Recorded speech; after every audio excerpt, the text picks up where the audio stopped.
dominical, aqui da Igreja Assembleia de Deus de Rio Claro, Ministério do Belém. Estamos estudando a nossa revista, né? Igreja em Jerusalém. E como eu sempre digo, né, as lições são sempre uma bênção em nossas vidas, aprendemos muito, aprendemos demais, e nessa lição não tem sido diferente. Estamos chegando já ao final dela, né, e quando vai chegando no final vai dando já aquela vontade de continuar o assunto, porque é um assunto empolgante, interessante, né, apesar de muito conhecido, né, o livro de Atos, mas agora numa perspectiva um pouquinho focada em um assunto específico da igreja em Jerusalém. Então, a gente vem aprendendo muito. E agora, na lição 12, que nós chegamos, nós vamos estudar o caráter missionário da igreja de Jerusalém, né? Vamos estudar esse tema hoje, também muito importante e muito abrangente também, né? Mas no tempo que nós temos, vamos discorrer aqui a lição.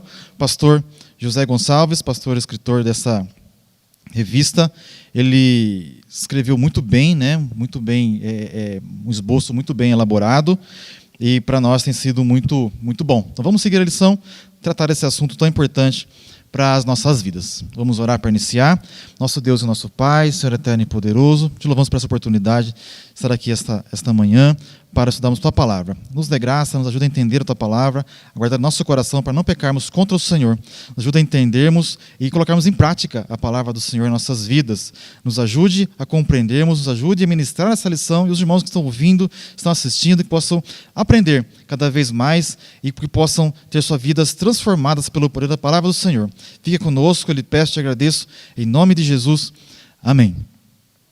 Então, meus irmãos, lição de número 12, o caráter missionário da igreja de Jerusalém. E lembrando que aqui estamos falando especificamente da igreja de Jerusalém, né? A primeira igreja ali, logo após o Pentecostes, e a igreja modelo, né? Vimos que ela tem problemas, dificuldades, enfrenta os problemas e vem avançando.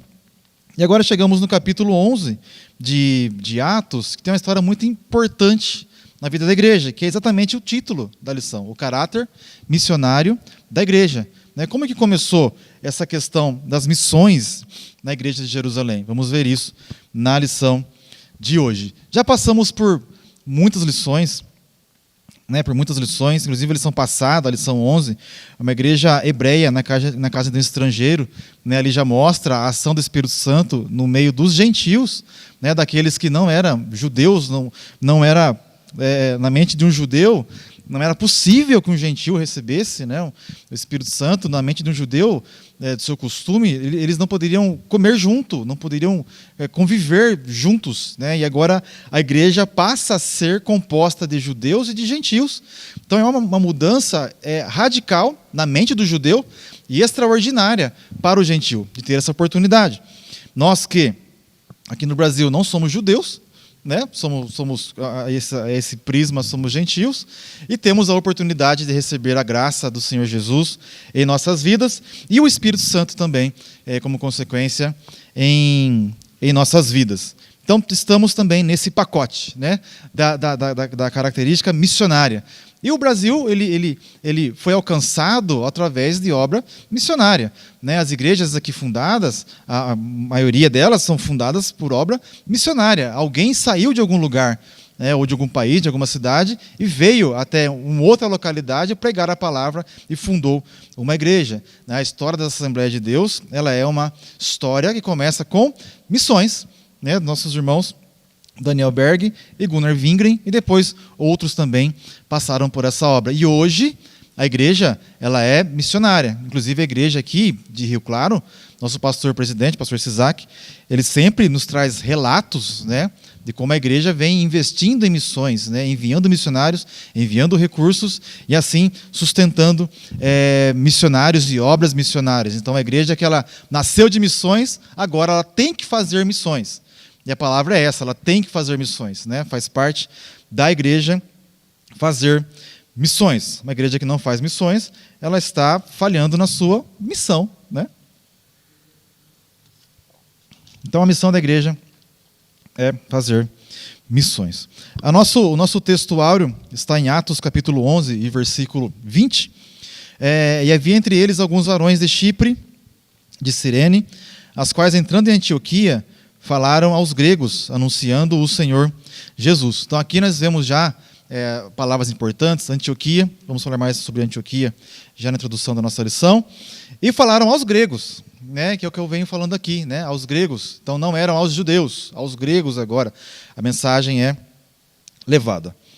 Verdade prática, faz parte da missão da igreja a evangelização de povos não alcançados. Então faz parte da missão da igreja, e por isso a igreja deve investir em missões,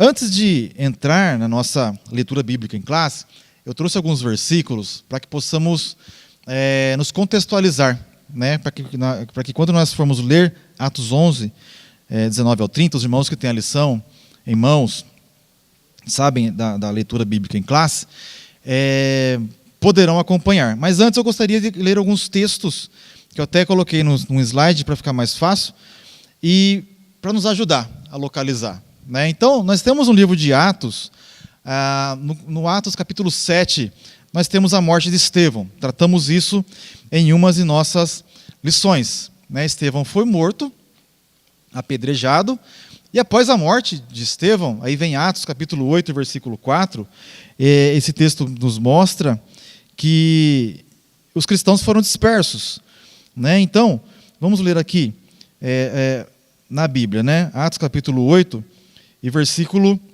1, que diz o seguinte, eu vou lendo aqui e nós vamos contextualizar nesse slide apenas, depois fazer a leitura bíblica em classe, vai ficar mais fácil da gente entrar no assunto, né? Então, Atos 8 e 1, e Saulo consentia na sua morte, na morte de quem? De Estevão, né? Que é tratado em Atos capítulo 7. Naquele dia levantou-se grande perseguição contra a igreja em Jerusalém, e todos, exceto os apóstolos, foram dispersos pelas regiões da Judéia e da Samaria. Quem lembra-se do mapa, né?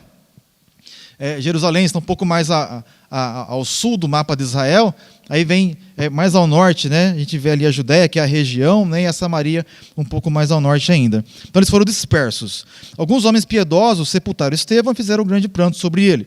Saulo, porém, assolava a igreja, entrando pelas casas e arrastando homens e mulheres, encerrava-os no cárcere. Atos 8 e 4, que é o segundo tópico aí desse slide. Entre mentes, os que foram dispersos iam por toda parte, pregando a palavra. Então eles foram dispersos, fugidos, né? Mas por onde eles passavam, eles iam falando da palavra, eles iam pregando a palavra. Então olha que interessante. Olha que interessante. Atos capítulo 8, versículos 5 ao 8, que é a sequência desse texto, vai nos mostrar que Filipe foi a Samaria. Então eles foram subindo, né, indo mais ao norte ali do mapa da região de Israel. Filipe, descendo a cidade de Samaria, anunciava-lhes a Cristo. Então veja, anunciava-lhes a Cristo. As multidões atendiam unânimes às coisas que Filipe dizia, ouvindo-as e vendo os sinais que ele operava. Então veja que a mão do Senhor era com eles, né? Versículo 7. Pois os espíritos imundos de muitos possessos saíam gritando em alta voz, e muitos paralíticos e coxos eram curados. E houve grande alegria naquela cidade. Então vejam que os irmãos iam fugindo e iam anunciando a palavra. Em Atos capítulo 9, nós vemos Saulo se convertendo. Não vamos ler todo o capítulo 9, né, mas nós já conhecemos a história e não é o assunto de agora, tá? Por isso que eu vou só citar, mas é bem conhecido. Saulo se converte, mas em Atos 9:31, nós vemos um versículo muito importante, que fala do crescimento da igreja. A igreja, na verdade, tinha paz por toda a Judéia, Galiléia e Samaria, edificando-se e caminhando no temor do Senhor, e no conforto do Espírito Santo, crescia em número.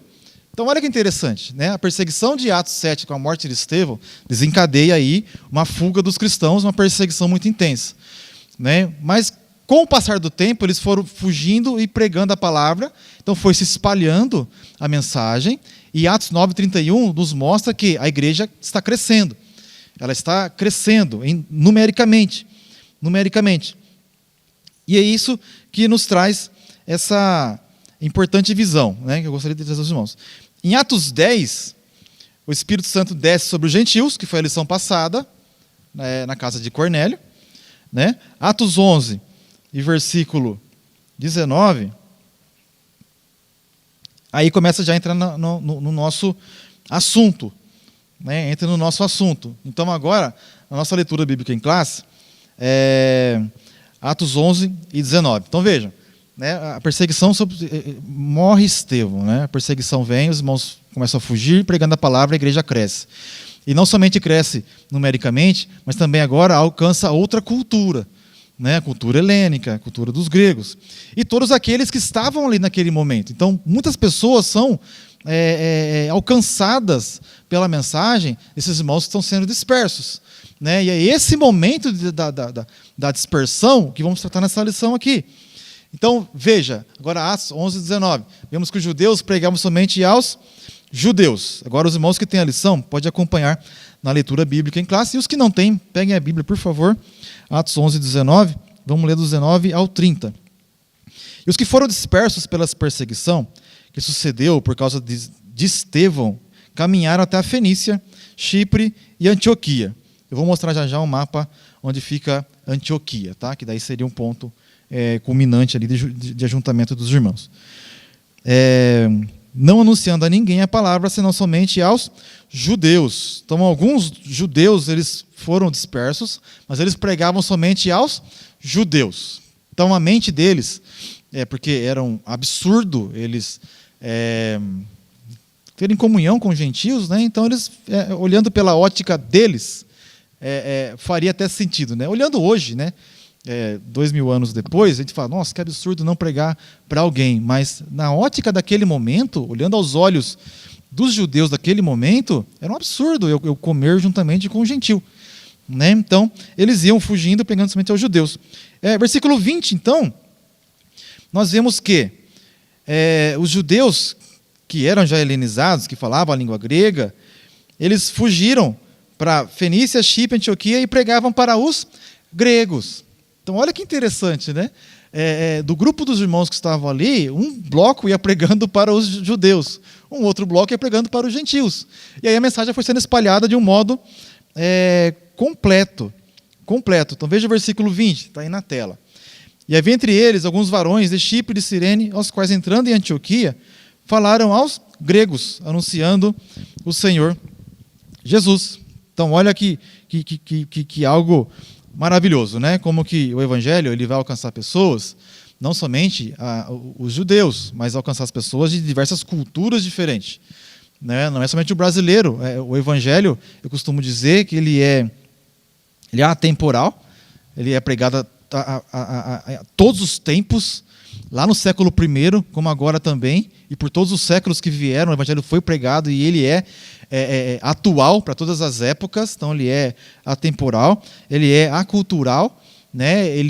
O evangelho ele atende às culturas, o brasileiro, o chinês, o japonês, o russo, o alemão, independente de cultura, o evangelho ele se encaixa, né? Ou melhor, as pessoas podem se encaixar no evangelho sendo de diferentes culturas.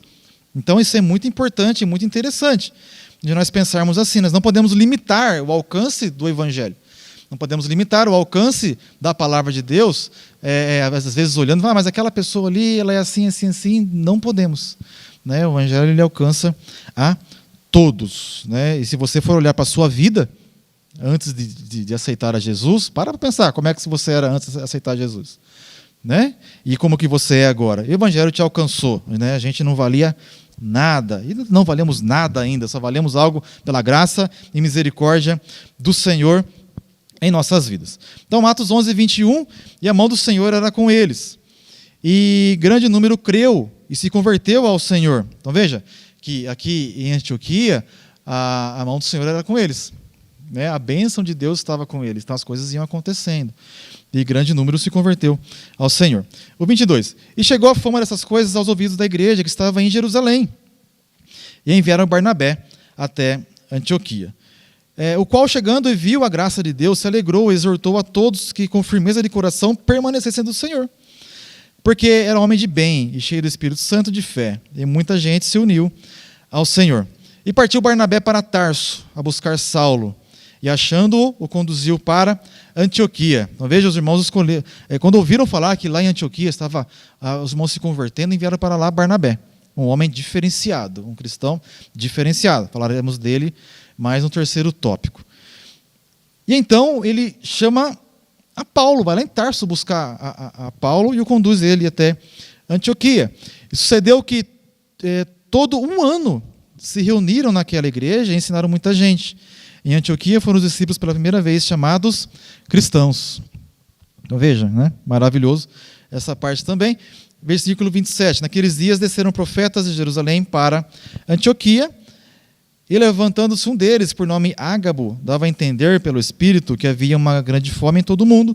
Isso aconteceu no tempo de Cláudio César. E os discípulos determinaram mandar, cada um conforme o que pudesse, socorro aos irmãos que habitavam na Judéia. Então vejam, a região da Judéia ali é a região de Jerusalém.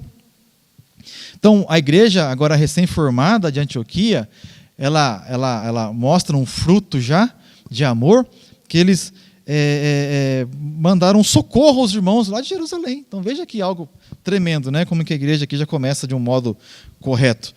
O que eles com efeito fizeram, enviando os anciãos por mão de Barnabé e de Saulo. Então veja que a igreja de Antioquia é uma igreja tremenda e maravilhosa. Já tivemos lições no passado, não me lembro agora exatamente qual, mas já estudamos um pouco sobre a igreja de Antioquia, né? Uma igreja missionária. E até Antioquia tornou-se o centro de missões. As viagens de Paulo que ele fez, ele partiu de Antioquia, né? Então, uma igreja muito importante. Agora a introdução da lição. Os irmãos que têm a revista podem acompanhar. Introdução, eu botei no slide uma pequena parte da nossa lição para poder ficar mais fácil da gente seguir. Então, introdução, como o evangelho alcançou Antioquia, uma importante cidade da Síria dentro do Império Romano. Conhecer esse fato é relevante porque, pela primeira vez, cristãos de Jerusalém levam a mensagem da cruz aos gentios fora das fronteiras de Israel. É o que eu tenho dito aqui já, né? Eles, no decorrer das lições também, nós vimos, em algumas lições nós vimos isso. Os irmãos estavam todos ali em Jerusalém, né? Mas nós vemos lá em Atos 1 e 8 que eles receberam o poder para serem testemunhas, né? Em Jerusalém, Samaria e até os confins da terra. Mas eles estavam em Jerusalém. E então, esse fato de Atos capítulo 7, com a morte de Estevão, é que vai desencadear esse alcance até os confins da terra, né? É ali que começa esse avanço, né? Esse avanço. Eu queria só trazer aos irmãos algumas informações sobre Antioquia, porque é importante a gente saber do que nós estamos falando. Antioquia ficava a 483 quilômetros ao norte de Jerusalém. Então saíram de Jerusalém, rodaram a pé ou a cavalo, né? Quase 500 quilômetros ao norte de Jerusalém.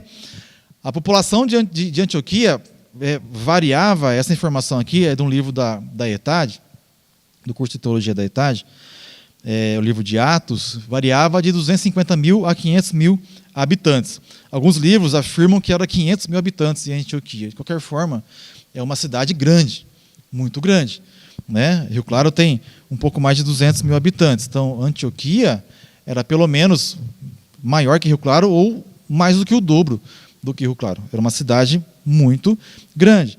Uma das maiores cidades do mundo antigo, atrás apenas de Roma, que era a capital do Império Romano, e Alexandria, no Egito, também uma cidade muito grande. Então, Antioquia era grande, imensa, e os irmãos ali, então, começaram a se juntar. Pelo seu tamanho, ela tinha uma diversidade muito grande de culturas e pessoas que viviam ali. Dizem até que, quando se trata de uma cidade muito profana também, né? Nessa segunda slide aqui, eu coloco assim: a rua principal tinha 7 quilômetros de comprimento por 10 metros de largura. E tinha colunas em ambos os lados. Era muito bonito de se ver, né? Imagino eu. Havia um grande templo para Apolo, e prostitutas cometiam pecados com aqueles que ali adoravam. Havia também os cultos, as prostitutas cultuais, né? Faziam parte do culto algumas prostitutas. Então era uma cidade muito pecaminosa. E se compara até com Corinto, né? Quando se fala de uma cidade pecaminosa, Corinto é o auge, né? Quando quer se falar assim, essa cidade é tão ruim quanto Corinto, então vai falar que é ruim mesmo, né? Algo muito, com relação ao pecado, era muito forte, muito grande. E nessa cidade extremamente pecaminosa, é ali que surge a igreja missionária, né? É ali que surge a igreja missionária de Antioquia. Eu trouxe um mapa para mostrar aos irmãos. Esse mapa ele é da primeira viagem missionária do apóstolo Paulo. A gente vê mais na parte de baixo, eu coloquei duas setas aí, setinhas laranjas. Na parte de baixo a gente vê Jerusalém e na parte de cima Antioquia. Dá para mostrar essa distância dos 500 quilômetros, quase 500 quilômetros que nós citamos aqui agora de pouco. Então é uma distância considerável. Os irmãos eles foram subindo mais ao norte, e essa cidade, Antioquia, está ali. É Antioquia da Síria, né? Porque existe outra Antioquia, da Psídia, né? Mas não é essa. Nós estamos falando da Antioquia da Síria, que é essa onde está a flechinha, a segunda flecha aí na parte de cima. E nesse mapa a gente já vê que de Antioquia sai a primeira viagem missionária do apóstolo Paulo, né? E a segunda e a terceira também vão sair de Antioquia. Então, uma cidade muito importante. Como a lição citou essa cidade, eu achei importante trazer aos irmãos esses pontos, né, para a gente poder ir se localizando, tanto visualmente quanto culturalmente, historicamente, para podermos desenvolver melhor, né, aqui. Então, a nossa lição agora, com o ingresso do Evangelho na cidade de Antioquia, a igreja dava seu primeiro salto na missão transcultural. Então, veja, missão transcultural, outras culturas. Nessa lição, estudaremos sobre como o ID de Jesus é levado a sério por um grupo de cristãos refugiados, vítimas da perseguição que sobreviera a Estevão em Jerusalém. Esses crentes, mesmo sendo leigos, possuíam uma forte consciência missionária. E quando perseguidos, não escondiam sua fé, mas a compartilhavam apontando sempre para a cruz de Cristo. Esse é um belo exemplo de fé cristã que deve não somente nos inspirar, mas, sobretudo, nos levar a agir como eles. Né? Então, uma lição muito importante que nos traz um despertamento com relação à perseguição e, ao mesmo tempo, ao crescimento da igreja. Né? Perseguição, ao mesmo tempo, crescimento da igreja, e isso nos mostra nessa lição. Nosso primeiro tópico, uma igreja com consciência missionária. O primeiro subitem aqui, o Evangelho para além das fronteiras de Israel. Vamos ler aqui a nossa revista. Lucas abre essa seção de seu livro fazendo referência aos cristãos, os que foram dispersos pela perseguição que sucedeu por causa de Estevão, caminharam até Fenícia, Chipre e Antioquia, às 11:19. Observamos que essa passagem bíblica faz um paralelo com Atos 8, 1 e 4. Nós lemos o texto aqui, né, de Atos 8, 1 e 4, onde fala que após a morte de Estevão, né, os cristãos eram dispersos. Então, até se menciona, né, em algumas literaturas que Atos 11:19 é uma exata continuação desse assunto, né, de Atos 8, do versículo 4, onde o 4 ele fala da perseguição, e o 11:19 ele já cita como foi essa dispersão. Né, então, ele é uma continuação. Atos 8, 1 e 4, onde narra o início da perseguição em Jerusalém, que gerou a dispersão cristã.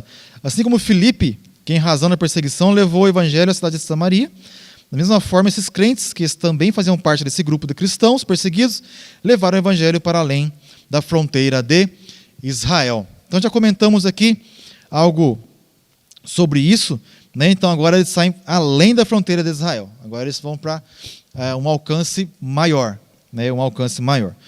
No segundo subtópico, cristãos dispersos, mas conscientes de sua missão. Isso aqui é interessante.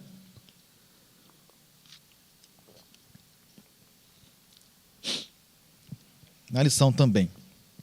Esses cristãos dispersados, após fugirem de uma perseguição feroz, não escondiam sua fé. Onde chegavam, anunciavam a palavra de Deus. Vimos aqui em Atos 11, 19 e 11, 20. Nós lemos na nossa leitura bíblica em classe, que um grupo de judeus evangelizava os judeus, e o grupo de judeus que já conheciam, já eram helenizados, já conheciam a fala grega, eram judeus, mas foram criados fora de Israel, eles pregavam aos gentios. Né? Foi assim que eles deram testemunho do evangelho na Fenícia, Chipre e Antioquia. O que vemos são cristãos conscientes da missão de testemunhar de sua fé, onde quer que estivessem. Então, olha que interessante, né, esse ponto. Né, são cristãos conscientes da sua missão. Conscientes da sua missão. E aqui, falando da nossa igreja, aqui em Rio Claro, o pastor Sisak tem sempre falado sobre missões. Sempre. E, nos últimos tempos, muito fortemente sobre evangelização. Né? Inclusive, nesse mês aqui, há ações evangelísticas na cidade da igreja, né? Feita pelos jovens e pela igreja. Também, nesse ano aqui, um irmão com uma carreta, né, que virava um palco, né, percorreu a cidade aí, alguns meses para ganhar almas a Jesus. Então, a igreja de Rio Claro é uma igreja que evangeliza e uma igreja missionária. E muito recentemente recebemos aqui uma conferência de missões. Então, nós somos conscientizados dessa missão. E por isso temos o dever, né, de falar a palavra. Então, a igreja aqui, muito especificamente aqui de Rio Claro, tem sido um forte agente de conscientização da igreja, né? E a igreja agora vai se conscientizando cada vez mais e cada vez mais fazendo mais para o Senhor e sendo cada vez mais frutíferos, porque a mensagem está sendo anunciada e nós estamos sendo impactados. Eles haviam sido comissionados para isso, lá em Mateus 28 e 19, e também Atos 1 e 8, como eu citei aqui, eles receberam poder para pregar, a ser testemunhas do Senhor. Somente cristãos participantes de uma igreja consciente de sua tarefa missionária agem dessa forma. Eles não perdem o foco, anunciam o Senhor Jesus em qualquer tempo, lugar e circunstância. Então, esses irmãos são um exemplo para nós. Né? Mesmo num momento de perseguição intensa e muito cruel, né? Nós vimos aqui em Atos 8 que o apóstolo Paulo, antes de sua conversão, podemos até entender que ele poderia ser chamado de terrorista, né? Porque a gente vê que Atos 8, versículo 3, Saulo, porém, assolava a igreja, entrando pelas casas, arrastando homens e mulheres, encerrava-os no cárcere. Então, invadia as casas, arrastava as pessoas. Então, olha que situação terrível. Né? E quantos mais não faziam isso? Então, veja que era uma perseguição muito intensa. E os irmãos foram obrigados a deixar as suas vidas e fugir. Mas, mesmo em meio a essa perseguição toda, eles foram fugindo e anunciando. Né? E as pessoas foram crendo, e a igreja foi crescendo. Porque a mão do Senhor estava com eles. A mão do Senhor estava com eles. Acho que eu avancei demais aqui no slide. Aqui. Então, a mão do Senhor estava com eles. O terceiro subtópico, cristãos leigos, mas capacitados pelo Espírito. Esse ponto aqui, a gente acaba lendo a Bíblia, né, e passa muito rápido, muitas vezes, pelos textos, ainda mais os livros históricos, como Atos, né, conta a história, a gente vai passando, né, mas aqui é um ponto importante. Então, veja, na lição. Lucas destaca que entre esses cristãos havia alguns que levavam o evangelho para Antioquia, capital da Síria, uma cidade cosmopolita e uma das 3 cidades mais importantes do Império Romano. Já comentamos aqui sobre isso. O texto deixa claro que foram esses cristãos comuns os fundadores da igreja de Antioquia, uma das mais relevantes e importantes do Novo Testamento. Então veja, não foram os apóstolos que foram dispersos e pregando, mas os cristãos comuns. Os cristãos comuns. Né? Dizendo comuns, eu faço referência que eles não eram os apóstolos, né? Não eram aquelas pessoas com nomes, né? Pedro, Tiago, João, não eram esses, né? Eram pessoas comuns que foram sendo dispersas e eles iam pregando a palavra. Vamos ler aqui Atos capítulo 13, a lição nos menciona, Atos 13, versículo 1 até o versículo 4, havia na igreja de Antioquia, veja, a igreja de Antioquia, estamos falando, profetas e mestres, Barnabé, olha o Barnabé aqui, Simeão, por seu nome Níger, Lúcio de Cirene, Manaém, Colasso de Herodes, o tetrarca, e Saulo. E servindo eles ao Senhor e jejuando, disse o Espírito Santo, separai-me agora Barnabé e Saulo para a obra que eu os tenho chamado. Então, jejuando e orando, impondo sobre ele as mãos, os despediram. Então, veja que igreja importante. Né? Havia ali mestres, profetas da palavra, e ali eles orando, começa a obra missionária. Então, igrejas ali foram alcançadas através da igreja de Antioquia. Então, olha a importância que essa igreja alcançou. E quem fundou essa igreja? Foram os cristãos comuns, né? Chamado assim de comuns. E isso é uma lição para nós. Eram cristãos anônimos e leigos. Aqui, quando a gente fala leigos, né, eram pessoas que não tinham uma formação, né, não tinham um curso teológico, não tinham um mestrado em teologia, um doutorado em teologia. Eram pessoas que tinham suas vidas, que conheceram o Evangelho ali pelos apóstolos, que tiveram a comunhão com eles ali e aprenderam, né, que é Cristo, né, somente Cristo, pregar a Cristo. E eles então começaram a ser dispersos e a pregar a Cristo. Né? E eles eram pessoas comuns e leigas, né? Eles não são contados entre os apóstolos, diáconos ou presbíteros. Contudo, eles foram usados por Deus para fundar aquele trabalho e foram bem-sucedidos. E aí que está o segredo, porque a mão do Senhor era com eles, né? Atos 11, 21. Então eles estão cheios do Espírito Santo, capacitados por Deus. A obra é de Deus, a igreja é de Deus. O avanço da igreja parte de Deus, o crescimento da igreja parte de Deus. Nós somos ferramentas na mão do Senhor. Então, quando nós nos dispusemos a fazer a obra de Deus, conforme Ele quer que nós façamos, a mão do Senhor será conosco, assim como foi com eles. A mão do Senhor era com eles. E as coisas davam certo. Viviam um mar de rosas? Não. Viviam perseguição, viviam lutas, dificuldades, mas a mão do Senhor era com eles. Em que sentido? A igreja crescia. A igreja se fortalecia. Deus estava com eles. A mão do Senhor estava com eles.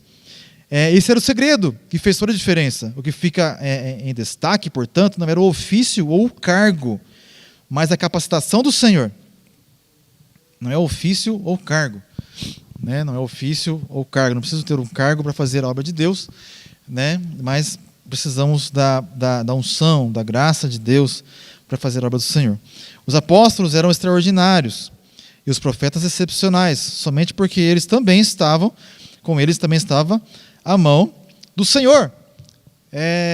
Atos dos Apóstolos, né, também é chamado de Atos do Espírito Santo, porque tudo que é feito ali foi feito pelas figuras, pelas personagens, os seres humanos, dos apóstolos, né, mas os atos são do Espírito Santo, inclusive aqui. Né? Não são atos dos apóstolos, mas aqui são atos de leigos, né? Atos de pessoas comuns. Não tem nem seu nome mencionado, mas são pessoas que fizeram a obra de Deus e fizeram a diferença. Que seja, meus irmãos, um exemplo para nós. Né? Que possamos fazer a obra de Deus, independente de cargo, de função, porque é a função do cristão, né? Do crente, aquele que aceitou a Jesus e recebeu o Espírito Santo, ele tem essa função, essa missão, essa ordenança de fazer a obra de Deus, né? Cada um tem um chamado, né? E aqui esse chamado de pregar a palavra é para todos, Então nesse ponto nós vemos que os cristãos leigos, mais capacitados pelo Espírito, e é esse o ponto aqui, né? Capacitados pelo Espírito. Não é por força própria, não é por inteligência própria, não é por estratégia própria, mas pela capacitação do Espírito Santo. Capacitação do Espírito Santo. A igreja, ela não é uma empresa, ela é uma igreja. Apesar de serem necessárias estratégias, organizações, organogramas, estruturas físicas, mas ainda assim, se tiver tudo isso, não tiver a mão do Senhor, não adianta de nada. Né? Então, quando nós temos um conhecimento técnico, teórico e a mão do Senhor, meus irmãos, vira uma maravilha, porque Deus nos usa com graça, né, com as ferramentas que nós temos para a glória dele, Então, o primeiro tópico, nós vimos uma igreja com consciência missionária. Foram dispersos, pregaram a palavra de Deus, e quem fez esse trabalho foram os irmãos, os cristãos que foram dispersos, mas conscientes daquilo que eles receberam e daquilo que eles tinham que fazer. Então, aquele que está próximo do Senhor, ele quer que outras pessoas também conheçam. Né? Então eles foram pregando a palavra de Deus. O segundo tópico, uma igreja com visão transcultural. O primeiro subtópico é a cultura grega, helênica. A Bíblia nos conta que alguns cristãos que tinham sido espalhados pelo mundo chegaram a Antioquia, falaram aos gregos. Essa expressão, falaram aos gregos, é muito importante. De acordo com os estudiosos, ela explica que esse foi o primeiro momento que cristãos judeus falaram de Jesus para pessoas que não eram judias, adoravam outros deuses e não seguiam o judaísmo. Então veja, aqui é um ponto importante, né? Um ponto de diferenciação. E é interessante que, para um judeu, ele vivia ali a realidade desde criança já, ouvindo falar da Torá, das leis de Deus, falando de Deus, do templo, estava lá o templo, né? Eles viviam os sacrifícios diários, mensais, anuais, as rotinas judaicas, elas eram executadas, e o judeu aguardava o Messias. Era a esperança dele, o Messias, chegar. Né? Então, eles eram criados nessa expectativa. Agora, os gregos, os romanos, as pessoas daquele tempo que não eram judeus, não tinham esse conhecimento, não tinham essa expectativa do Messias chegar. Mas quando os irmãos agora estão dispersos, eles vão agora pregando a Jesus. Porque não ia adiantar eles chegar e falar assim, os judeus têm um templo lá, não ia ter sentido nenhum, porque eles também tinham outros templos de Apolo, de Diana, enfim, outros deuses. Mas eles iam pregando Jesus, falando de Jesus. E aí, a história de Jesus, a mensagem de Jesus, do Evangelho, ia alcançando o coração deles. E a Bíblia nos diz que quem convence do pecado, da justiça e do juízo é o Espírito Santo. Então, a ação do Espírito Santo ali ia trazendo o convencimento e a conversão daquelas pessoas. Então, nesse momento, a mensagem que eles vêm trazendo aqui é Jesus. Então, na lição, isso mostra que a igreja começou a levar a mensagem de Jesus para além das fronteiras da Palestina, chegando a um mundo totalmente diferente, onde as pessoas não conheciam a fé judaica. Ou seja, não eram judeus que falavam grego, pregando para outros judeus da mesma cultura, mas cristãos judeus que falavam o grego, levando o evangelho a pessoas que não tinham nenhuma ligação com o judaísmo. Então essas pessoas não tinham nenhuma ligação com o templo, com o judaísmo, com as ordenanças, com os sacrifícios, com nada. Então eles ouviram aqui falar de Jesus. Dessa forma, o que Jesus havia ordenado, pregar o evangelho a toda criatura, começou a se cumprir.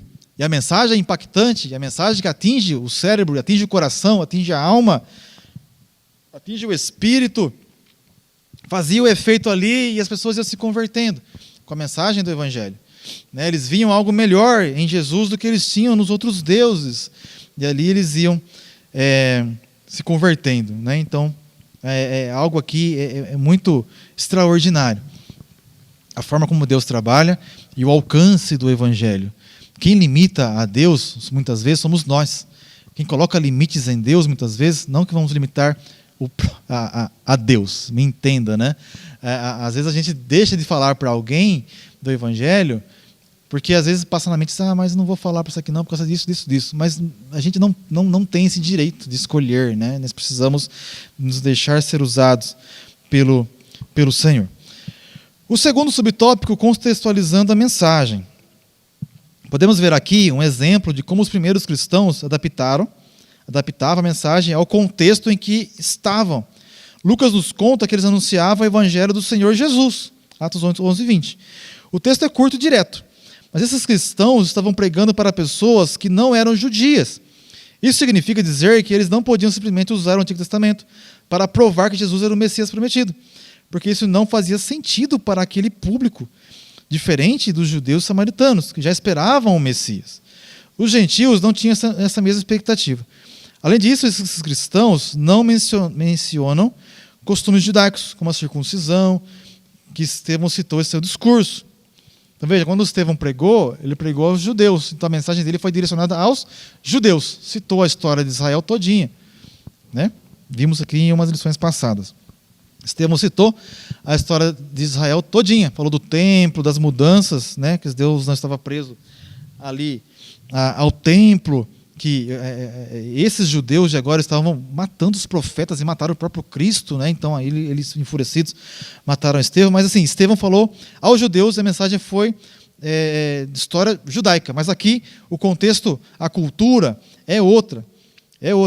Em vez de enfatizar que Jesus era o Messias, eles destacavam que ele é o Senhor. Ou seja, estavam dizendo que os pagãos precisavam deixar seus falsos deuses e se voltar para o único e verdadeiro Senhor. Dessa forma, sem comprometer a verdade do Evangelho, o Evangelho foi espalhado e alcançando diferentes culturas. Então veja, que o Senhor nos dê graça, né, para que possamos ter essa sabedoria, essa graça de pregar o Evangelho da forma que alcance aos ouvintes, alcance as pessoas que estão nos ouvindo. Não pregar uma mensagem que faça sentido somente para nós, mas que faça sentido para eles.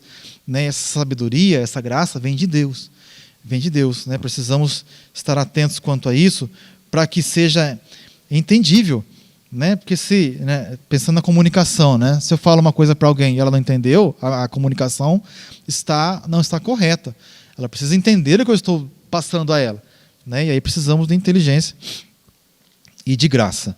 Né? E de graça também. Então, uma igreja com uma visão transcultural. Não chegou a mensagem somente aos judeus, mas também aos gentios. A todos que estavam no caminho ali, daquela dispersão, eles foram alcançados de alguma forma.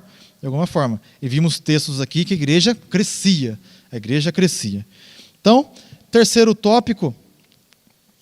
nosso terceiro tópico, uma igreja que forma discípulos. A base do discipulado. Ao serem informados que o evangelho havia chegado a Antioquia, Atos 11 e 22, a partir de Jerusalém, os apóstolos enviaram Barnabé para lá. Chegando ali, Barnabé viu uma igreja viva e cheia da graça de Deus. Vamos ler Atos capítulo 11. Quem tem a revista pode voltar na leitura bíblica em classe. Até do versículo 22 em diante. Atos capítulo 11, versículo 22 em diante. E chegou a fama dessas coisas aos ouvidos da igreja que estava em Jerusalém, e enviaram Barnabé até Antioquia. O qual, quando chegou e viu a graça de Deus, se alegrou e exortou a todos que, com firmeza de coração, permanecessem no Senhor. Porque era homem de bem e cheio do Espírito Santo e de fé, e muita gente se uniu ao Senhor. Então veja que, quando os irmãos chegou as notícias lá em Jerusalém, lembra do mapa? Lá no norte, quase 500 quilômetros acima, ao norte do mapa, estava Antioquia, e mais abaixo estava Jerusalém. Quando chegou em Jerusalém a notícia que Antioquia estava com muitas pessoas se convertendo, enviaram para lá Barnabé. Né? Escolheram ali o melhor dos irmãos para Barnabé. Vai lá dar uma olhada para ver o que está acontecendo. Quando Barnabé chega, Barnabé ele vem sem uma visão, sem algum viés específico. Né? Ele vai com a mente aberta, ele olha, ele vê pessoas gentios, judeus, juntos cultuando ao Senhor. E aí, qual que é a reação de Barnabé? Versículo 23. O qual, quando chegou e viu a graça de Deus, se alegrou e encorajou a todos para que, com firmeza de coração, permanecessem no Senhor. Então ele chega ali, ele anima as pessoas, ele encoraja as pessoas, ele fortalece aqueles irmãos. E é interessante porque Barnabé, ele é um homem extraordinário. Eu trouxe aqui algumas informações dele, bem resumidas. Barnabé, o seu nome quer dizer quer dizer filho, né? E Nabé quer dizer encorajamento. Em aramaico, no grego, Lucas usa a palavra paraclésio, consolador, encorajador, conforta, reanima. Então, Barnabé é filho do encorajamento, né? Ele é aquele que consola, que encoraja, que conforta, que reanima. E o Espírito Santo tem o nome também do Paracleto, né? Então, são nomes semelhantes. O Espírito Santo é aquele que consola, que encoraja, que conforta, que reanima. E aqui Barnabé também tem um nome parecido. Então, escolheram um irmão com umas características perfeitas para ser enviado até Antioquia. E Barnabé, então, tem essas características. Então, olha, Atos 4, 36 e 37, está aí na tela o versículo. Então, José era o nome dele, né? Aqui os apóstolos chamavam de Barnabé. Então, Barnabé era um apelido. Quer dizer filho da consolação. né? Que é aquele que consola, que encoraja, de novo, né? Para fortalecer o conceito. Então, é esse Barnabé que vai lá. E é interessante que Barnabé, ele é um levita. Um levita, se ele é um levita, ele conhece as leis judaicas. Então, ele conhece a parte do povo judeu. E ele é natural de Chipre. Ele nasceu em Chipre. É um judeu nascido em Chipre, que é um levita. Então, ele conhece as leis de Deus, ao mesmo tempo conhece as leis dos gentios, dos gregos. Então, olha que junção boa, né? Ele conhece as leis de Deus e conhece os gentios. Então, é esse homem que vai lá para ver o que está acontecendo. E Barnabé, ele tem outras passagens na Bíblia que mostram que ele era um homem diferenciado. Eu trouxe aqui algumas delas. Eu não vou ler todos os textos, tá? Mas citar cada uma delas. Então, em Atos capítulo 4, primeiro ponto ali, versículo 36 e 37, mostra que Barnabé vende suas terras e doa o dinheiro para a igreja de Jerusalém. Então, ele era disposto a ajudar. O segundo ponto, ele apresenta Paulo aos líderes da igreja em Jerusalém. Então, ele é um conciliador, ele ajuda as pessoas. Terceiro ponto, era cheio do Espírito Santo. Quarto ponto, entendia que Paulo tinha chamado especial. Vamos ver aqui já, que ele conhece a Paulo, ele vai chamar a Paulo para ajudá-lo. Barnabé estava entre os profetas e mestres, Atos 13, que nós lemos aqui. Barnabé estava lá, naquela lista. Atos 15, 12, ele dá testemunho.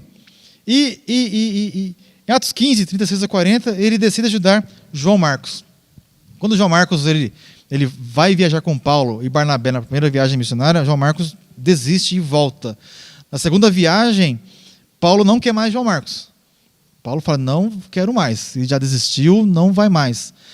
E então, continua, Paulo vai com Paulo e Silas, né? E aí então, Barnabé, ele chama Marcos e ele fica junto com Marcos para ajudá-lo. Veja que característica especial de Barnabé, de conciliador, de ajudador, né? Então ele ajuda. E esse João Marcos é o Marcos que escreveu o Evangelho de Marcos, né? Então veja que talvez no momento de imaturidade, João Marcos desiste de uma viagem, mas Barnabé viu algo nele, né? E o encoraja, o ajuda. Então é esse Barnabé, é esse homem extraordinário que é enviado para olhar, né, a igreja de Jerusalém. E aí a forma com que ele chega lá faz muito sentido, né? É o Barnabé de verdade, né? Então ele se alegra e ele com firmeza de coração ele exorta os irmãos, né, que permaneçam firmes, né? Permaneçam firmes ali na igreja. Então Barnabé é um homem extraordinário. Tem até um livro do pastor Ciro Zibordi, que é sobre... Tem alguns, né, sobre os personagens bíblicos, né? Pedro, Paulo, Barnabé, Estevão, e tem um de Barnabé também. É muito interessante, vale a pena a leitura. Então, nosso terceiro tópico, né, já estamos aqui lendo, né, os irmãos estamos na base do discipulado, né? A base do discipulado, seguindo aqui a nossa leitura, então, como um homem de bem, cheio do Espírito Santo, Barnabé os encorajou, lemos o texto aqui. Contudo, logo percebeu que aquela igreja precisava de mais instrução, ou seja, precisava de ser discipulada. Né? Com esse propósito, Barnabé foi em busca de Saulo para que auxiliasse nessa missão. E assim foi feito. Então aqui está o texto, né? Sucedeu que todo um ano se reuniram naquela igreja e ensinaram muita gente. Então, Atos 11, versículo 26. Então, durante um ano, Paulo e Barnabé ficaram ali e ensinaram muita gente. E olha que privilégio, né? O Barnabé, vimos aqui algumas características dele, já era extraordinário. O apóstolo Paulo, extraordinário, um conhecimento imenso. E ficaram ali discipulando os irmãos, os ensinando, né, nas informações, nos treinamentos basilares, né, no básico do cristianismo. Os irmãos foram discipulados, foram treinados, né, e deu fruto, porque dessa igreja que saíram os missionários, né, para outras igrejas. Então veja aqui a importância do discipulado, né? O discipulado é bíblico, né? Esse episódio nos mostra que não basta ganhar almas, é preciso ensiná-las. Sem o ensino, a igreja não cresce em graça e conhecimento. O crescimento saudável só é possível por meio da obra da evangelização e do discipulado. Na igreja aqui de Rio Claro, temos uma equipe, né, de discipulado, uns irmãos extremamente competentes, estudiosos do assunto, né, que fazem um trabalho extraordinário de discipulado. Né, e a igreja vem crescendo, e uma igreja crescendo de forma saudável, meus irmãos. Esse é o ponto. Esse é o ponto. Até a nossa lição põe aqui na nossa última frase: o crescimento saudável, saudável. Há igrejas que crescem rapidamente, mas não permanecem, ou crescem desordenadamente. Crescem de forma em que os seus membros não conhecem o básico do evangelho, né? Estão na igreja, talvez por algum outro motivo que não seja Jesus. Talvez por terem um cargo, talvez por estarem tocando algum instrumento, talvez por estarem cantando alguma função na igreja, ou por ser gostoso estar no meio dos irmãos, por ser um ambiente agradável, aquela frase, me faz bem estar na igreja, né? Então, às vezes cresce de uma forma não saudável. É lógico que, se nós tivermos funções na igreja, devemos participar, é gostoso estar na igreja, mas precisamos estar aqui primeiramente para servir ao Senhor, para cultuar a Deus, para servir a Cristo e entregar nossa vida para esta obra. Então, precisamos crescer de forma consistente e da forma saudável. Saudável, né? A igreja que cresce e permanece de forma saudável. Então, o discipulado, ele é muito importante nesse ponto, para que a igreja cresça da forma correta, né? A igreja cresça de forma correta, para não termos depois que enfrentar problemas com heresias, né? Uma igreja que ela vai crescendo de forma estruturada, passando por um discipulado básico, ali no início já são tiradas as heresias, já é ensinar as pessoas a forma correta de pensar, né? As doutrinas básicas com relação à igreja, a doutrina de Cristo, do Espírito Santo, né, para podermos crescer de forma saudável. O segundo ponto, denominados de cristãos. Na nossa lição, os cristãos de Jerusalém haviam sido chamados na igreja de irmãos, em Atos 1:16, de crentes, Atos 2:44, de discípulos, Atos 6:1, e santos, Atos 9:13. Também passaram a ser identificados tanto pelos de dentro da igreja, como pelos de fora, como aqueles que eram do caminho. Do caminho. Então, os cristãos foram chamados de algumas coisas no meio do percurso, né? No meio da sua trajetória. Mas em Antioquia, aí o versículo, Atos 11:26, da nossa leitura bíblica em classe, Atos 11:26, ele vai trazer, e sucedeu que todo um ano se reuniram naquela igreja e ensinaram muita gente. Em Antioquia, foram os discípulos pela primeira vez chamados de cristãos. De cristãos. Por quê? Porque eles pregavam a Cristo e seguiam a Cristo. Né? O termo cristãos tem sentido de pessoas de Cristo. Então veja, de tanto eles falarem de Jesus, viverem Jesus, pregarem Jesus, ensinarem Jesus, falarem de Jesus, cultuarem Jesus, do Cristo, agora são chamados de cristãos. Cristãos. E é interessante que agora isso se torna uma identidade, né? No nosso terceiro subtópico, o que realmente define um cristão não é apenas um nome ou um rótulo, mas sim sua vida, sua fé e suas atitudes. Né? Um cristão, ele não é um cristão pelo nome, mas pela estilo de vida. Estilo de vida. O estilo de vida de um cristão é diferente do estilo de vida de um não cristão. Tem que ser diferente. Tem que ser. Né? Eu estava conversando com um amigo essa semana e eu comentei com ele o seguinte, que a gente falando de cristãos, né, que hoje em dia a diferença de um cristão e um não cristão é enorme, é gigantesca. Até um tempo atrás, quando a moral do mundo, ainda havia moral nos conceitos do mundo, olhava um cristão e um não cristão, havia uma linha um pouco mais fina, né, que diferenciava umas coisas. Mas hoje em dia é um abismo enorme.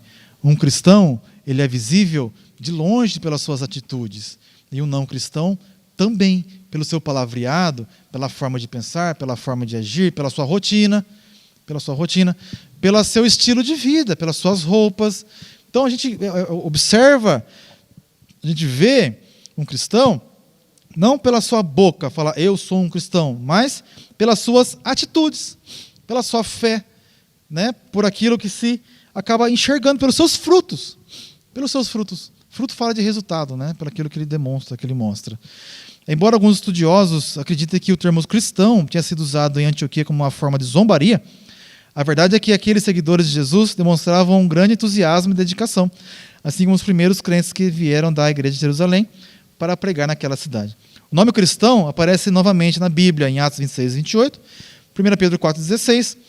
Segundo a Bíblia, ser cristão significa crer em Jesus, abandonar o pecado, receber a salvação como um presente de Deus, dado pela sua graça. Então, aqui é uma definição bem rápida de cristão, né? Alguns outros também definem como pisar aonde ele pisou, né? Pisar onde ele pisou também significa ser cristão, mas ser cristão é uma identidade, é um estilo de vida, uma forma de pensar, é uma cosmovisão cristã. O cristão ele pensa diferente.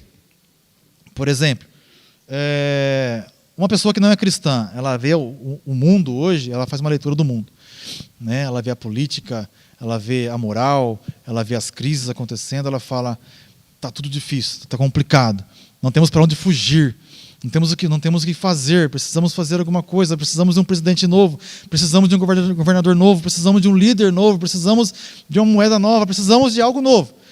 Quando o cristão ele olha para a Bíblia e depois ele olha para o mundo, ele fala assim, Jesus está voltando.